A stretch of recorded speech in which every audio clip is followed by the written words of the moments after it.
من كرامته أورثته دجال أو قبري ملا هداية الله هوليريا لمرقدي الشيخ عبد القادر جيلاني لبغداد شهاد رايتوا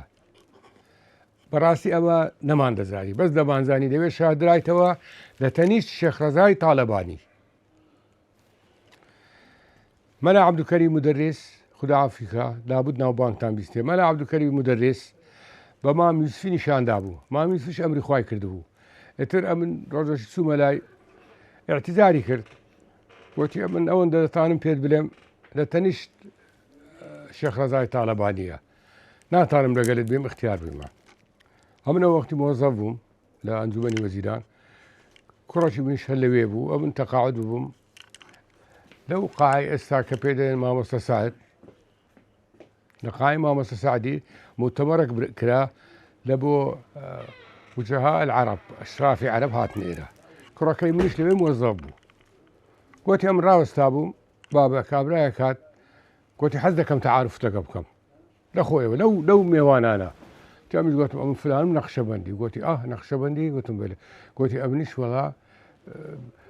ترددي مرقدي الشيخ عبد القادر جيلاني دكم دائما لو ما قال هاتي بغلا أسرب مده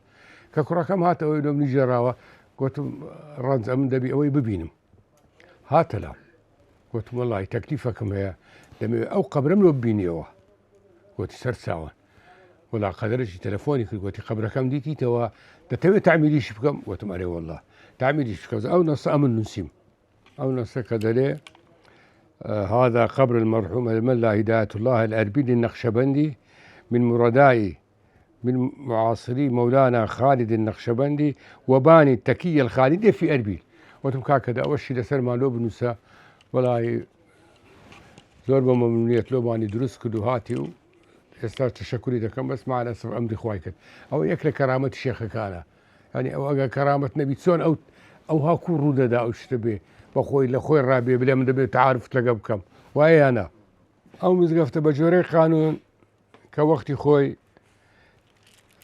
دان درايا وصيتك أو هاي دبي كري جورا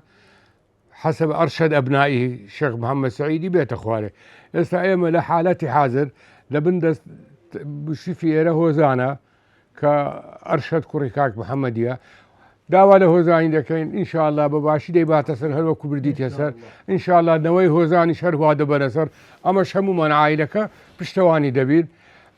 أو داوا هيز داوا إخواني داوا بانا أو تسلسل نجورة قبل ما عائلي مدى توانم بلهم طبعا إن شاء الله هم عوائلي هوليرها وهاي أما هم مان هتا